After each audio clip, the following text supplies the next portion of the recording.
They've trained every day for these moments, swimming countless laps, each with personal goals and dreams of excellence. And now it comes to this. A starting block, an empty lane, a series of commands,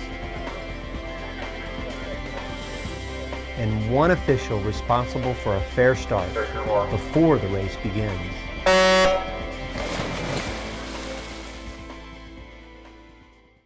In every sport, an official's role is best conducted behind the scenes, enforcing rules and procedures without distracting from the competition at hand. For starters, it isn't so simple. At the beginning of every race, they are in the spotlight. However, by understanding the techniques necessary for the best possible send-off each time, every starter can be the ideal official, off-stage, efficient, and devoted to a well-run competition. This video will examine the philosophy and protocol followed at every USA swimming competition, from age group meets all the way to the Olympic trials. Whether you are seeking initial certification as a starter or simply looking to sharpen your skills, these next few minutes will provide the keys to the art. We'll divide the discussion into 4 distinct sections, beginning with the basics, the philosophy of starting. Then we'll move into the preparation, those pre-meet essentials involving equipment and fellow officials.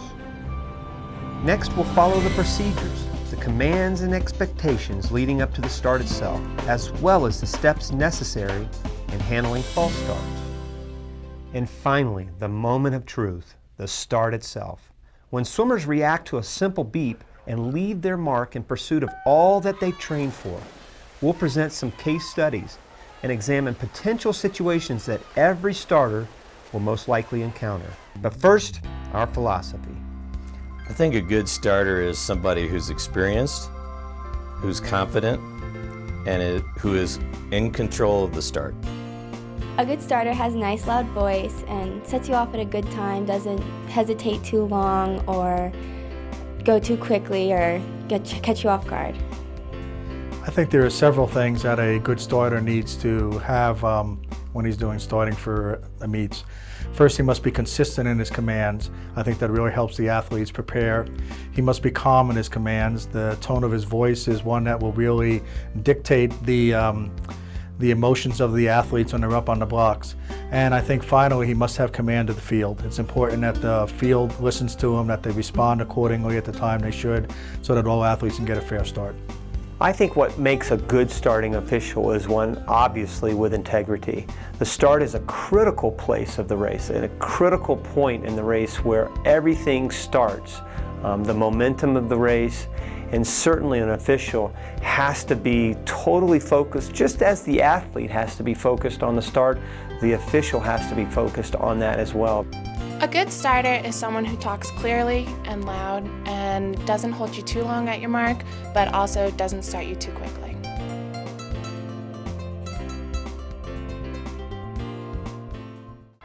The paramount responsibility of every starter is to ensure that every swimmer receives a fair start. Athletes and coaches all agree. Every competitor deserves the chance to be on equal footing when the race begins. Now, of course, what happens after that depends on the swimmer. A fair start is the product of a specific set of starting rules. In practice, these steps last for no more than a few seconds. In that narrow time frame, a starter must follow established protocol. Now, while the duties can be memorized easily, only experience can make this process second nature. Remember, a starter's sole purpose is to assure a fair start for every competitor. This is not a time for grandstanding or displays of authority. While every official would love to be poolside at the start of an Olympic final, starters, like swimmers, must move through the ranks and experience every level of competition.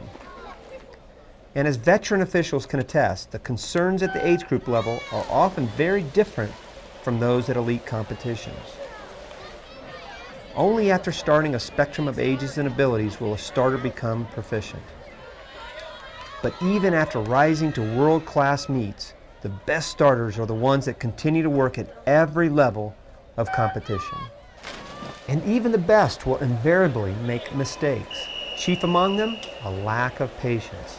Never forget that there are bundles of nerves hovering over every platform, and that sometimes swimmers may take longer than others in getting set. Experienced starters read the body language of every swimmer in the heat, and patience produces fairness. Starters must accept responsibility, admit mistakes when made, and stay focused on the present. Dwelling on past miscues will only result in future mistakes in later heats. Regardless of the situation, starters are expected to remain professional at all times. Swim meets are often times of considerable stress for athletes, coaches, and parents, and a calm, level-headed demeanor is essential. Lastly, remember to be a team player. Every competition requires a team of officials, each with a specific and equally important task. There is no hierarchy.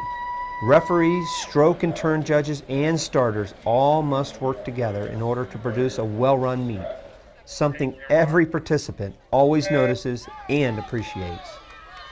By keeping these philosophies in mind, you'll have the groundwork for a fair start every time. Up next, we'll move on to the pregame necessities as we observe how a starter should prepare for each meet.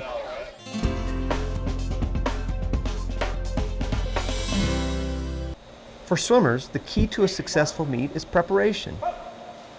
The same is true for officials. While grueling workouts aren't required, a starter's preparation must begin well before the day of the meet. This includes a review of the rules, studying the schedule of events, and working with a meet referee to establish protocol and procedures. Oftentimes, the meet referee may delegate tasks to the head starter. These may include pairing deck assignments and establishing the starter's rotation. Thus, advanced planning and leadership abilities are a must. Before the meet begins, the starter must become familiar with the competition site and, of course, determine the location of the starting area. The starter shall stand within 10 feet of the starting end of the pool, free from any obstructions that may hinder their view of the swimmers. This position should be coordinated with the referee, with the starter determining their preferred position first, and the referee adjusting himself accordingly. Before the first race, it is the starter's responsibility to examine each platform for stability. Remember, a loose starting platform not only jeopardizes the official's responsibility of providing a safe environment for the competition, but also jeopardizes the starter's main objective: fair starts for every competitor. Now note, if the lane numbers are not visible from the starter station, numbered identifier cones are recommended behind each platform.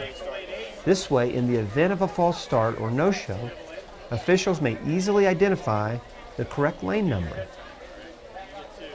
If a recall rope is used, its location and operation must be tested, and in the event of a recall, it must be able to safely halt the race as quickly as possible.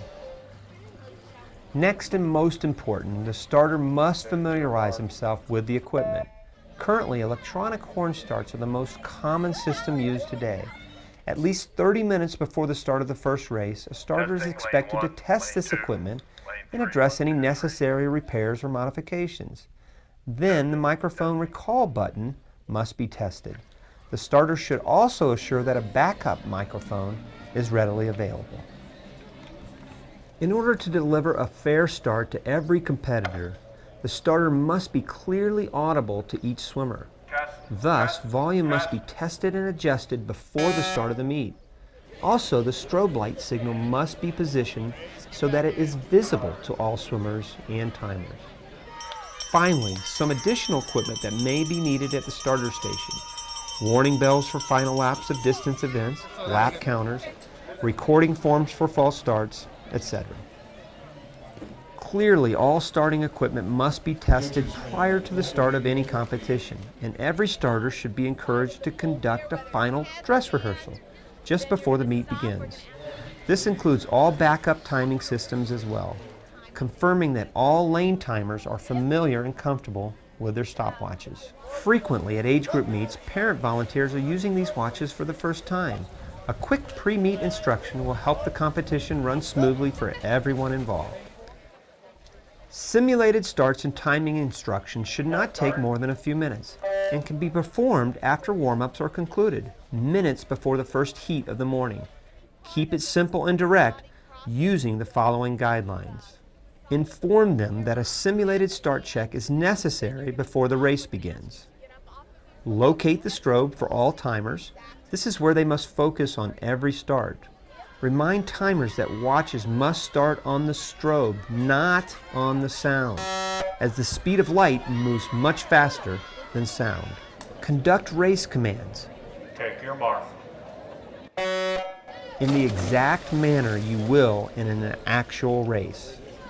Let the clock and watches run for approximately 20 to 30 seconds. Use this period for any additional information that may be required. This may include notifying the head timer of malfunctioning watches or mistakes made on the start. During this period, the starter also must remind timers to operate only one watch and/or one button at once. When the test time has elapsed, instruct all timers to lean over the edge and anticipate a finish. Count down from 3 and ask each timer to stop the watch and push the backup button at the sound. Once all watches and systems have been checked, synchronize all timing equipment with the head timer. Verify that all watches are exact and reset the timing system accordingly. Then simply ask all timers to be seated and the first heat is ready to go.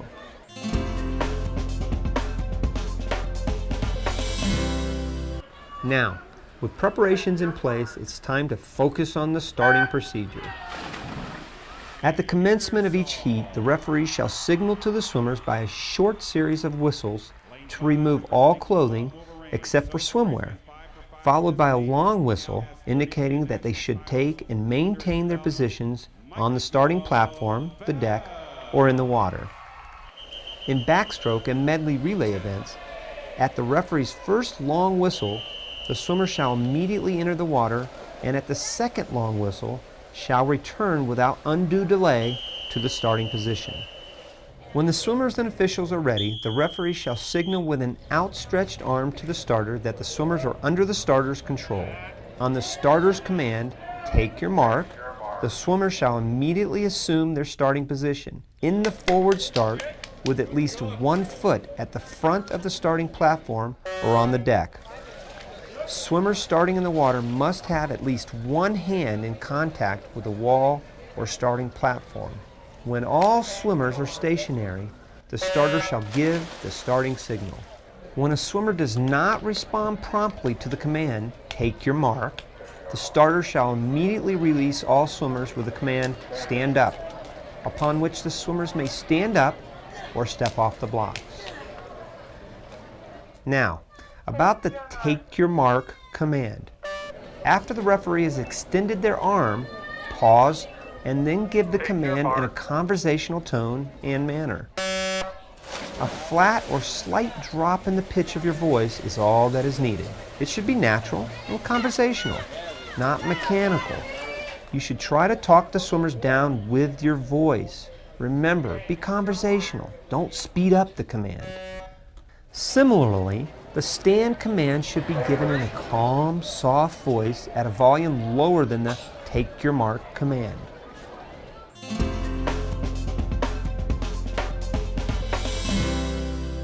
There are a wide variety of scenarios that may occur during the start, from the moment the referee turns over the heat to the starter until the race begins. This section will be broken down into 4 headings: equipment problems, distractions during a start, response to the command, and starting position. Part 1, equipment problems. There are 5 common occurrences that may prevent a starter from conducting a clean start. First, the microphone is not working. In this situation, the starter must ask the swimmers to stand until reception is restored. If the problem cannot be fixed immediately, the swimmers may be asked to relax or to step down. Once the problem is rectified, it is the referee's responsibility to begin the starting sequence again by extending their arm or by blowing the long whistle if the field has stepped down. Second, the microphone cuts off as the starter is announcing, "Take your mark." The same procedure must be followed as in the first case. Next, there are times when the horn does not sound when the start button is depressed. In these situations, swimmers must once again be asked to step down until the problem is corrected. Then the start sequence must be repeated. Similarly, there are times when inadvertent or extraneous events might occur, such as the start button being depressed, but a clear click sounds rather than the horn. Swimmers should be asked to step down while the situation is dealt with. However, starters must be mindful that this sound can often trigger a start from competitors. Should this occur, a recall must be sounded with no false start charged to the field. Once again, it is the referee's responsibility to begin the starting sequence with the long whistle. Lastly, there are times when the starting horn emits a double beep. If this occurs and there is no sign of a reaction, then the race may proceed accordingly. However, if even one swimmer appears affected by the double beep, then the race should be recalled and restarted.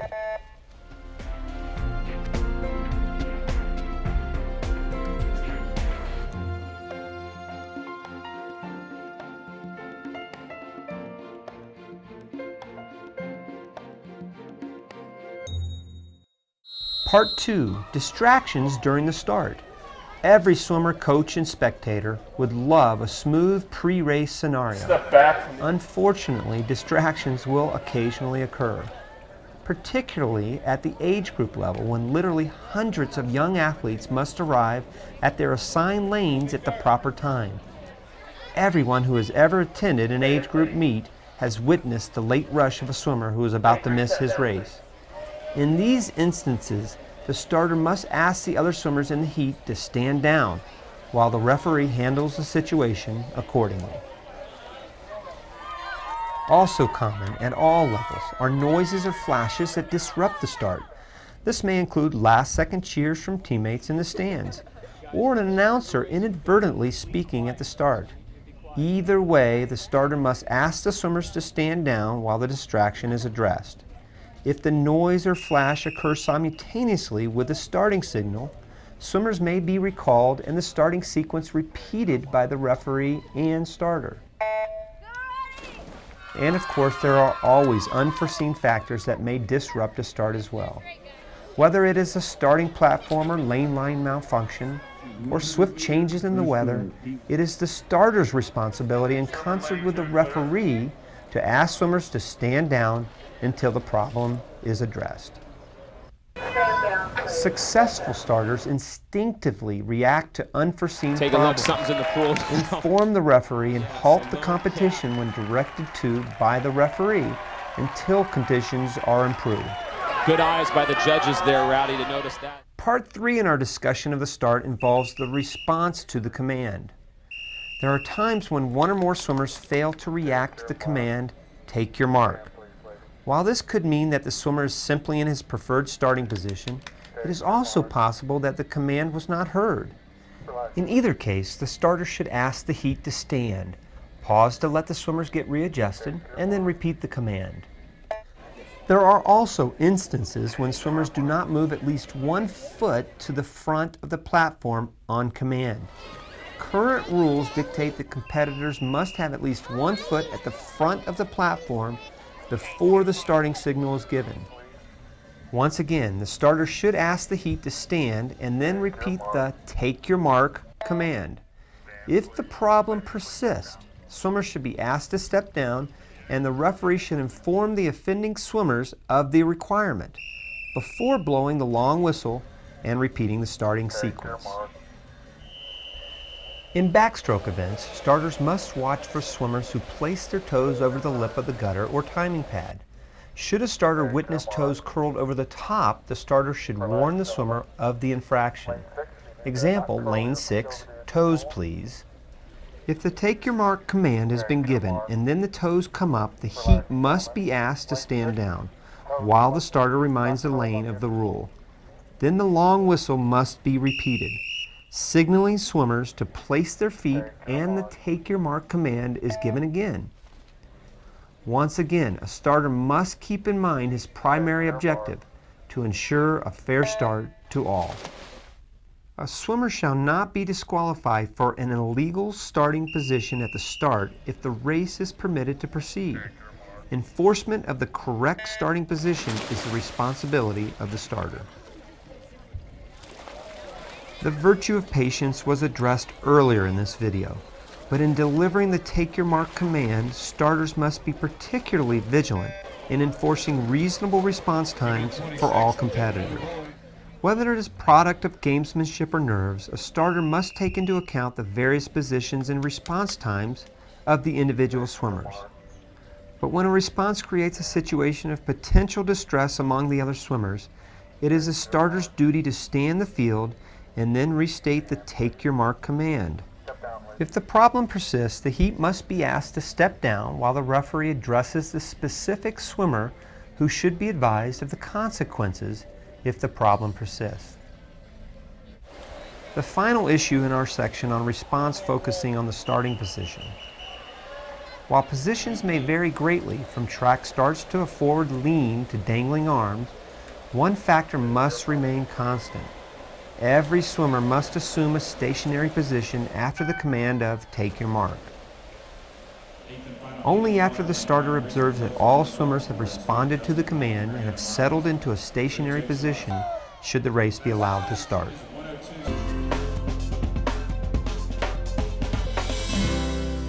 Any swimmer starting before the starting signal is given shall be disqualified if the referee independently observes and confirms the starter's observation that a violation occurred. Swimmers remaining on the starting block shall be relieved from their starting positions with a stand-up command and may step off the blocks. The starter shall restart the race upon signal by the referee. If the starting signal has been given before the disqualification is declared, the race shall continue without recall. If the referee independently observes and confirms the starter's observation that a violation occurred, the swimmer or swimmers who have false started shall be notified of the disqualification upon completion of the race. If the recall signal is activated inadvertently, no swimmer shall be charged with a false start, and the starter shall restart the race upon signal by the referee. A swimmer who would otherwise be charged with a false start may be relieved of the charge if the false start was caused by the swimmer's reaction to the stand-up command. It is essential to note that not all motion is considered grounds for disqualification. It is quite common for swimmers to twitch, to tighten muscles, or flinch in a manner that does not alter their stationary position. Again, a starter must be mindful of the nerves present on each platform. Involuntary muscle movements do not indicate a swimmer is leaving their mark. A true false start is any swimmer leaving their mark before the starting signal is given. However, in some cases, swimmers may lose their balance on the platform and fall forward into the water before the signal is given.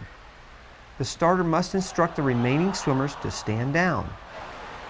Then the referee and the starter must confer and jointly determine if the swimmer in question truly false started or if the swimmer lost their balance and entered the water without having had the opportunity to assume a starting position.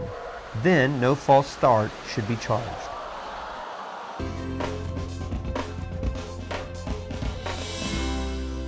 Previous material should prepare any starter for a wide variety of meet situations. There are additional factors which must be discussed in order to handle unique cases. The first, starting of deaf and hard of hearing athletes. Swimmers with impaired hearing require a visual cue. This can be either a strobe light or the starter's arm signal. If requested by the swimmer, it is at the referee's discretion to reassign lanes within a heat in order for the strobe or arm signal to be more easily visible by the deaf swimmer. When calling the heat to the starting platforms, a starter's raised arm must coincide with the referee's long whistle to notify the start of the next race. Next, The starter must move his arm to shoulder level when he delivers the "take your mark" command. Then, at the exact moment the starter gives the starting signal, he will move his arm to the side of his body to signify the start for the hearing-impaired athlete. Some hearing-impaired swimmers would prefer to focus on the water surface and wait for the reflection of the strobe as their cue to the start, rather than beginning with a turned head staring at the starter. In these cases, starters must be particularly mindful of induced false starts, as a spectator's camera could easily be mistaken for the strobe. As a starter in this situation, what would you do? If it is determined that a camera's flash was the cause of the false start, the heat must be recalled. Another situation you may encounter as a starter is the occasion when a swimmer needs to start in the water. Be patient, as a disabled swimmer may need help getting into the water. The look of the field at the start will change, and you may have to adjust your position to be able to observe all the swimmers. As we come to the end of the main section of the video, let's review the key points we have covered. Remember that a starter's goal is to ensure that every swimmer receives a fair start. Do your homework ahead of time before the meet starts. Review the rules, know the events, and work with a meet referee. Review the starting procedure before the meet starts. As the first heat steps up, be patient, apply what you have learned, and then let the swimmers swim. We hope this video has given you the tools that you need to become a confident and proficient starter. Now it is up to you to go out and hone your skills. We encourage you to work as many meets as you are able to. There is no substitute for that on-the-job experience.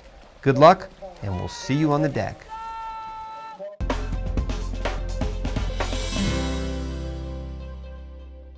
Up next, a montage of common situations seen in age group meets that will lead to recalled heats. A swimmer slipped at the start, and thus it is not a fair send-off. In large age group meets, there are often two competition courses running simultaneously, a situation that can often produce confusion. In these circumstances, it is the starter's job to advise swimmers to remain away from the water's edge until the other end begins the race. Therefore, no false start is necessary because clearly the young swimmers reacted to the wrong signal. Now for a situational test. One of the lanes had an obviously late start. Does this mean the heat should be recalled? As long as the equipment is working properly, there is no need to recall this heat. The horn is sounded clearly and the other swimmers in the heat have responded. Now lane 5 simply has some catching up to do. In rare cases, as a courtesy, the starter may feel the need to notify the rest of the field that a certain swimmer may be racing at a different pace than the rest of the field for a specific reason. Generally, this occurs when a swimmer is seeking a qualifying time for a shorter distance, and his split in a long race meets that standard. For instance, racing the first 200 meters all out in a 400-meter event. The starter will deliver this courtesy to the other swimmers in order to avoid confusion when one competitor goes out much faster than natural. In these cases, starters, at their discretion, can merely tell the heat before the command to take your mark that a certain lane is attempting an intermediate split. In freestyle events, swimmers are permitted to swim other strokes if they so desire. The referee may permit the swimmer to swim a different stroke. However, he must begin with a forward start, and the time will only count in the freestyle discipline. It is also the referee's responsibility to inform the starter of the situation. There are some situations in which a referee may decide to split a heat. It is up to the referee to determine how the heat is split in order to disrupt the least amount of time. The new heat is then renamed, and the timing system operator must be notified of the situation. The referee then must provide the name to those affected to both the operator and the timers. In very large meets with limited time, flyover starts are often a necessity. It is an effective way to shorten the timeline of the meet. However, safety must be the top concern. Starters must notify all the swimmers before racing begins and stress that after the races they must remain close to the wall and remain in the water until the next heat dives over them. Generally, in flyover situations, the next heat is called to the platform when the slowest swimmer in the current heat turns at the last wall. This way, swimmers will be ready to start as soon as the heat before them concludes. Swimmers will adapt to this situation quickly. However, the starter must stress these keys. The rhythm and timing of each flyover should remain consistent. An obvious sentiment, but one impossible to overemphasize. Always remember the starter's top priority: fair and equitable starts for all.